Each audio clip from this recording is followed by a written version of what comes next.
ចូលស្លាយនឹងសំណួរខាងក្រោមតើបន្លែទាំងអស់មានទម្ងន់ប៉ុន្មានក្រាម300 400បូក400ស្មើ700ក្រាមបន្លែទាំងអស់មានទម្ងន់700ក្រាមចូលស្លាយនឹងសំណួរខាងក្រោមតើបន្លែទាំងអស់មានទម្ងន់ប៉ុន្មានខាម600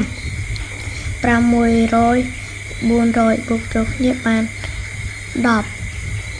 បន្លែទាំងអស់មានទម្ងន់10ខាមចូលស្លាយនឹងសំណួរខាងក្រោមតើផ្លែឈើទាំងនេះមានទម្ងន់ប្រហែលប៉ុន្មានខាមនេះ500ផ្លែឈើទាំងនេះមានទម្ងន់ប្រហែល500ខាមចូលស្លាយនឹងសំណួរខាងក្រោមតើផ្លែឈើទាំងនេះមានទម្ងន់ប្រហែលប៉ុន្មានខាម500ផ្លែឈើទាំងនេះមានទម្ងន់ប្រហែល5ខាមចូលស្លាយនឹងសំណួរខាងក្រោមតើផ្លែឈើទាំងនេះមានទម្ងន់ប្រហែលប៉ុន្មានខាម500ក្រាមបាន5ខាមផ្លែឈើទាំងនេះមានទម្ងន់ប្រហែល5ខាមចូលស្លាយនឹងសំណួរខាងក្រោម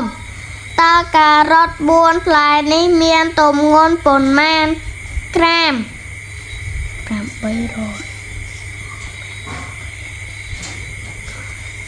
ការ៉ុត4ផ្លែនេះមានទម្ងន់800ក្រាមចូលស្លាយនឹងសំណួរខាងក្រោមការ៉ុត4ផ្លែមានទម្ងន់8ខាមតើប៉េងប៉ោះ1ផ្លែនេះមានទម្ងន់ប៉ុន្មានខាម9ខាមការ៉ុត4ផ្លែមានទម្ងន់8ខាមតើប៉េងប៉ោះ1ផ្លែនេះមានទម្ងន់1ខាមចូលស្លាយនឹងសំណួរខាងក្រោមតើចេក3ផ្លែនេះមានទម្ងន់ប៉ុន្មាន300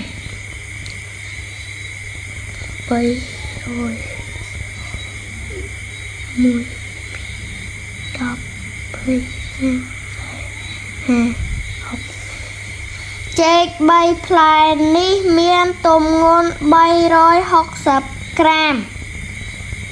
ចូលស្លាយនឹងសំណួរខាងក្រោមតើក្រូច1ផ្លែនេះមានទម្ងន់ប៉ុន្មានក្រាម10 30ក្រូច1ផ្លែនេះមានទម្ងន់130ក្រាម